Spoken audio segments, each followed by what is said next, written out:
Hello అందరికీ, ఈరోజు మన కిచెన్లో వచ్చేసి క్యాలీఫ్లవర్ కర్రీ అండి. ఫస్ట్ అయితే మనము స్టవ్ పైన కడాయి పెట్టుకొని అందులో ఒక 50 గ్రాముల ఆయిల్ వేడెక్కిన తర్వాత అందులో కట్ చేసి పెట్టుకున్న ఆనియన్ యాడ్ చేసుకుందామండి. తర్వాత మనము క్యాలీఫ్లవర్ కూడా కట్ చేసి వాష్ చేసుకున్న తర్వాత కొంచెం హాట్ వాటర్లో సాల్ట్ వేసి క్యాలీఫ్లవర్ కూడా కుక్ అవ్వడానికి పెట్టేసేయాలి. చూడండి, 5 మినిట్సే బాయిల్ చేసుకోవాలి. అప్పటి వరకు మనము 2 పెద్ద సైజు ఆలు కూడా కట్ చేసి పెట్టుకోవాలి. ఆనియన్ తొందరగా మనకు మెత్తబడాలంటే అందులో ఒక హాఫ్ టీ స్పూన్ సాల్ట్ వేసి ఒక హై ఫ్లేమ్ మీద 5 మినిట్స్ కలుపుకున్న తర్వాత మనకు ఆనియన్ అనేది బ్రౌన్ కలర్ వచ్చేసింది. ఇప్పుడు ఇందులో మనము 2 పెద్ద సైజు ఆలు కూడా కట్ చేసి వేసుకుందాము. ఆలు ఫ్రై చేసుకోవాలి ఒక 5 మినిట్స్ హై ఫ్లేమ్ మీద, ఇలాగే స్టవ్ పైన పెట్టుకొని.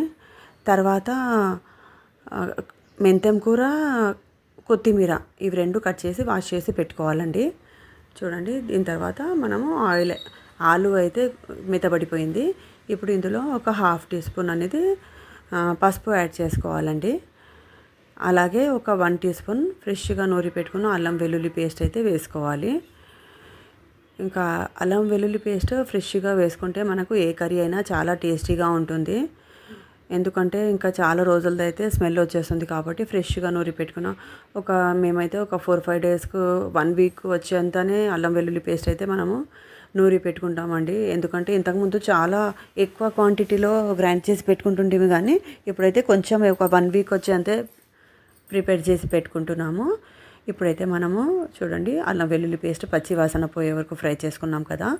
ఇందులో ఒక 1.5 టీ స్పూన్ కారం కూడా యాడ్ చేసాము. ఇది కూడా ఒక లో ఫ్లేమ్ మీద 2-3 మినిట్స్ ఫ్రై చేసుకున్న తర్వాత ఇందులో మనము ఒక 1 టీ గ్లాస్ వాటర్ యాడ్ చేసుకోవాలండి. ఎందుకంటే ఇంకా కొంచెం ఆలు ఉడకాలి కదా.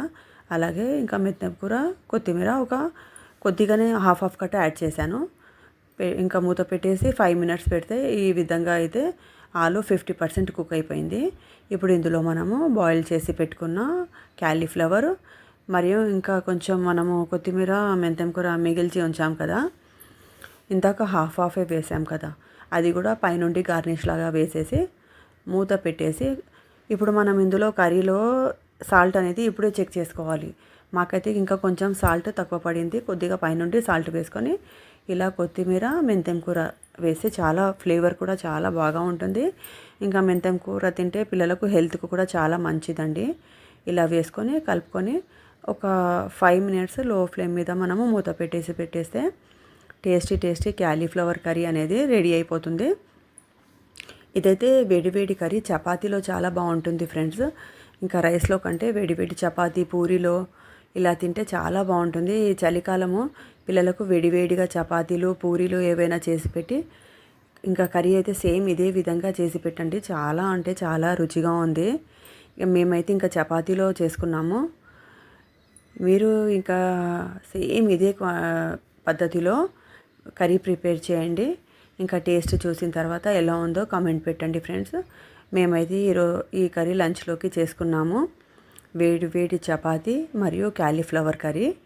ఇంకా ఎలా ఉందో కామెంట్ పెట్టండి. ఛానల్కి సబ్స్క్రైబ్ చేయండి. ఓకేనా? Bye friends.